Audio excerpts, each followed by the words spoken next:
성도 안에 성령의 왕국, 육신의 왕국이 있음. 할렐루야, 안녕하십니까? 하나님께서 여러분 한 사람 한 사람을 사랑하시고 있습니다. 우리가 믿고 의지하는 하나님은 생명 주시는 하나님, 은혜 주시는 하나님, 상처 입은 영혼을 싸매시고 고치시고 치유해 주시는 하나님이십니다. 그 하나님께서 예수 그리스도 안에서 온 세계 만민들과 화해하셨습니다. 할렐루야, 저는 오늘 성도 안에 성령의 왕국이 있고 육신의 왕국이 있음, 이러한 제목을 가지고 여러분들과 하나님의 말씀을 나누겠습니다. 먼저 제가 여러분들에게 이 말씀을 읽으면서 말씀을 나누도록 하겠습니다. 바울 서신에 나타난 계시의 말씀은 전능하신 하나님이 역사하신 것을 믿어야 되는 항목입니다. 바울 서신에 나타난 그 하나님의 말씀은 우리 인간의 이성을 넘어선 어떤 신비로운 그러한 계시의 말씀이 담겨져 있습니다. 그래서 저희들은 이 바울 사도를 통해서 계시하신 하나님의 말씀은 우리가 믿음으로 받아들이는 것이지, 이 말씀을 우리가 파악하거나 이걸 우리가 우리 힘으로 그걸 다 납득이 돼서 받아들이는 것이 아닙니다. 그 말씀을 아멘하고 받아들이면 저와 여러분에게 그 놀라운 하나님의 역사, 그 하나님의 능력을 경험할 수가 있게 됩니다. 그래서 저와 여러분은 바울 서신을 접촉할 때에는 인간적인 그런 생각을 내려놓고 다만 하나님의 말씀이 인도하시는 대로 그 말씀을 집중해서 읽고 나가다 보면 성령 하나님께서 여러분들에게 그런 진리들을 나타내신다는 것입니다. 그래서 우리는 바울 서신을 읽어야 되는데, 이 바울 서신 안에는 너무나 심오하고 놀라운 계시가 담겨져 있습니다. 예수 그리스도의 십자가의 사건과 부활 사건을 중점으로 바울 사도가 이 계시의 말씀을 증거하는데, 거기에 저와 여러분, 온 세상 만민이 그 예수 그리스도의 십자가의 사건과 부활 사건에 관계하고 있다는 것입니다. 그 말씀을 받아들이면 영원한 생명이지만 그 말씀을 거절하면 그는 그의 영원한 생명에 대해서 아무도 보증할 수가 없습니다. 오직 하나님의 그 말씀만이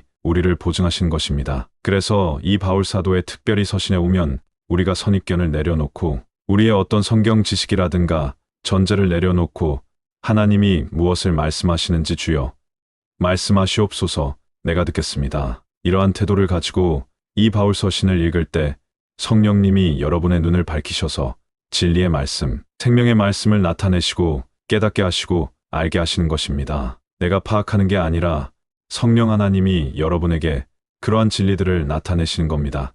깨닫게 하시는 겁니다. 인간의 이성으로는 이해하기 어렵다는 것입니다. 그 사람만이, 그런데 이 사람만이 제가 오늘 말씀 가운데 사람 안에 영의 왕국이 있고 육신의 왕국이 있다, 이러한 말씀을 드렸는데, 사람만이 영의 왕국, 성령의 왕국 안에 머물 수도 있고 육신의 왕국으로 자기가 구경 나갈 수도 있고 그렇게 된다는 것입니다. 그래서 성령님을 육신으로 데려갈 수도 없고 성령님을 육신으로 데려갈 수가 없습니다. 그리고 마귀를 성령님이 계신 영 안으로 오게 할 수가 없습니다. 이거는 우리 사람이 이렇게 작은 사람이지만 이 사람 안에 하나님이 확보하신 영토가 있고 마귀가 일할 수 있는 그러한 영토가 있는 것입니다. 마귀가 일할 수 있는 영토는 육신이요, 하나님이 일하실 수 있는 영토는 여러분 성도 안의 영입니다. 그래서 여러분이 하나님이 일하시게 하려면 영 안에 있어야 되고 하나님의 말씀과 함께 해야 되고 예수 그리스도의 십자가의 죽음에 연합함으로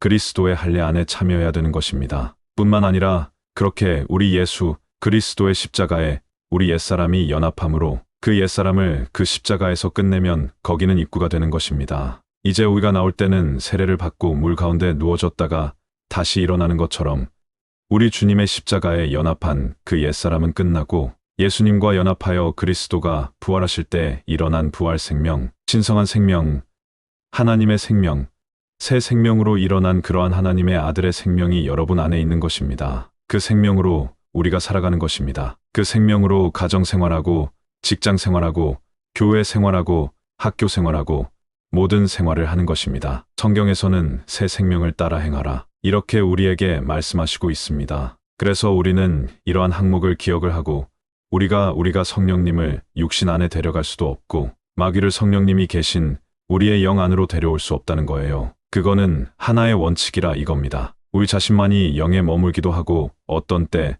어려운 환경과 상황에 노출이 됐을 때 세상 근심, 염려하다가 육신으로 우리가 넘어갈 수도 있는 것이지, 성령님이 넘어가고 육신으로 넘어가고 마귀가 성도의 영 안으로 들어올 수 없다는 것입니다. 그것은 성경의 원칙에 따라 제가 그렇게 말씀을 드리는 것입니다. 곧 하늘에 마귀가 있을 곳이 없고 땅으로 쫓겨나간 것과 같습니다. 성도가 영 안에 그리스도와 함께하면 하늘에 있고, 이거는 에베소서 2장 말씀을 통해 제가 여러분들에게 분명하게 제시하고 설명해 드리겠습니다. 성도가 영 안에 그리스도와 함께하면 하늘에 있고, 성도가 육신 안에 있으면 땅에 혼자서 모든 것을 감당해야 됩니다. 혼자서 마귀와 싸워야 됩니다. 혼자서 싸워서 승리할 수 없다는 거예요. 우리들은 그리스도와 함께할 때 이기는 것이지. 이스라엘 백성이 모세가 산에 올라가서 하나님께 기도할 때 이스라엘 백성이 아말렉과의 전쟁에서 승리했습니다. 그 아말렉은 육신을 상징하고 있습니다.